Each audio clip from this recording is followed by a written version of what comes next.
So I was sitting here thinking about this verse that I was um, learning, part of a sermon from Pastor Lawsons, and I think it was Luke 16, um, 19 through 24, when he was talking about the rich man and Lazarus with the sores.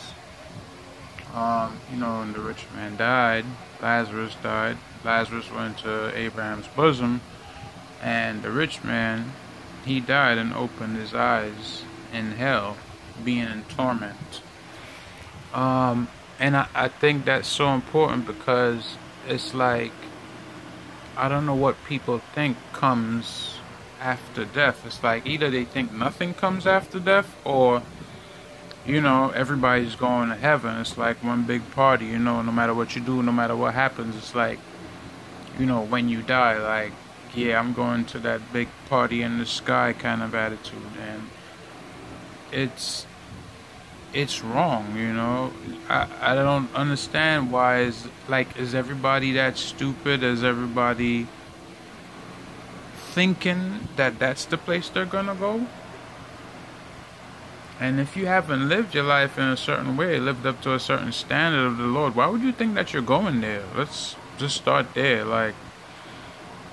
You have to accept that the Lord Jesus Christ was God in the flesh, manifest in the flesh, that he was on this earth, that he died on that cross and shed his blood for the forgiveness of sins. And that all who would believe on him and come to him, call on him earnestly, to be saved and delivered from, their wickedness and the fate of hell, would be granted, their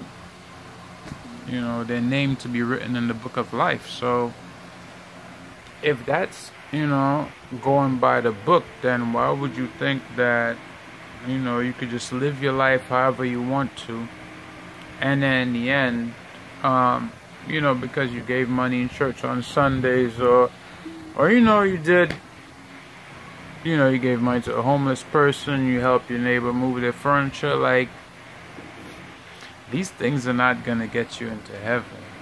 You know what I mean? Like, did you spread the word? Did you tell people about God? Did you,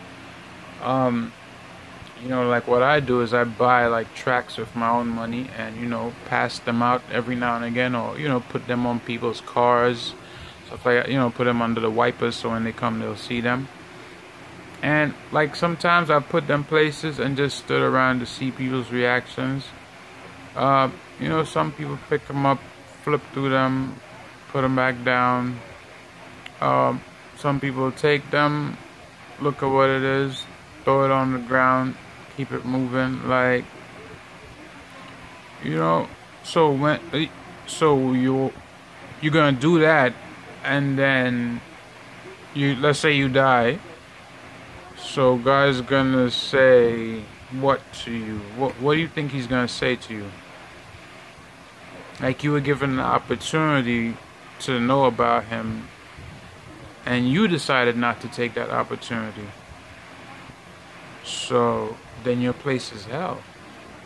And then people say, oh, well, God, he loves the world, and, he loves everybody. Well, yeah, he loves everybody, and he wishes that none would perish, because hell was created for the devil and his angels, his cohorts, his codees. That's where the devil and his codees are going.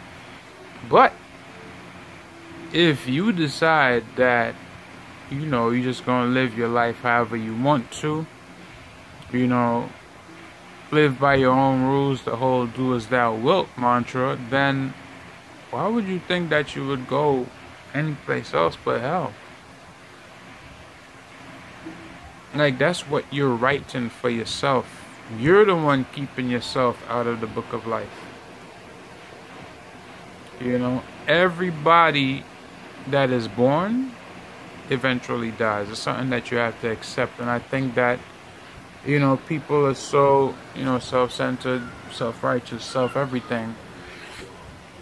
Death is the furthest thing from their mind. Everybody has this great assumption that, I don't know if they think they're gonna live forever, but like, tomorrow is theirs. It's promised. It's theirs. It's gonna happen.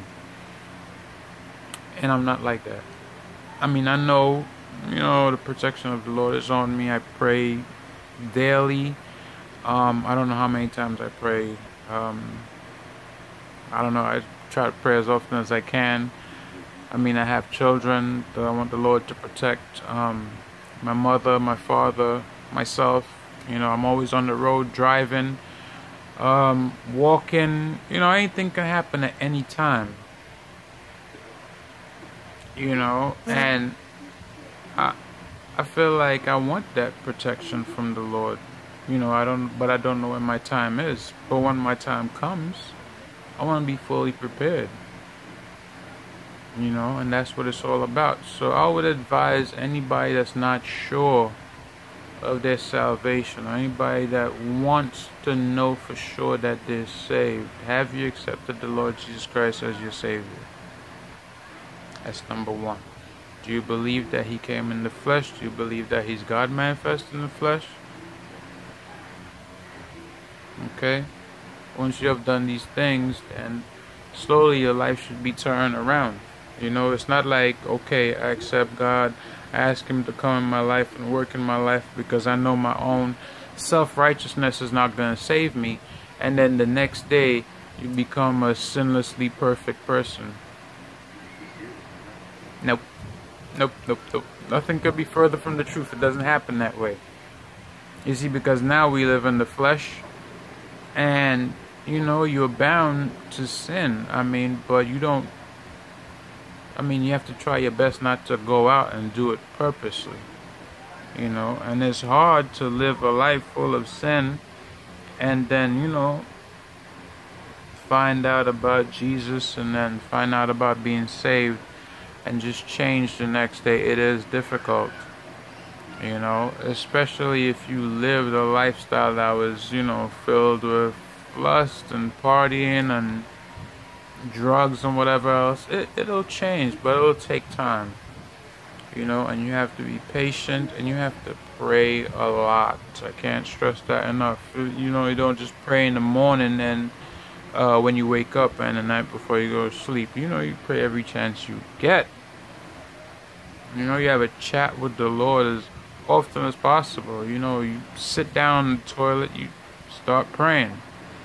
While you're driving, instead of listening to music, you could pay attention to what you're doing and just talk to the Lord. Have that chat with Him. Have that constant relationship with Him where you are always in prayer. If you're at work or whatever, you can't pray out loud, but you go on your break, you go on your lunch break, you find a little quiet place and you say a prayer.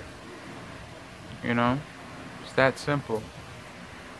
I cannot imagine what it would be like to go to hell. But all I know is I don't want to go. Okay, now I'm not a pastor, a preacher, or none of that, but I know some pretty good ones. So my advice is check out Pastor Charles Lawson. He has a bunch of videos on YouTube. A lot of people have uploaded his stuff. There's a couple of the good brothers out there, like Unplug Him. He's really good. You got his name is Theo. He's from Detroit. That's Unplug Him. There's KJ Osborne. His channel is called The Scariest Movie Ever. He's good. A lot of info. Talk about New Age stuff. All the stuff that you need to know. Brian Denlinger. He has his moments where he talks about stuff that's good. He has a whole bunch of videos up. I don't agree with everything he says, but you can check him out too.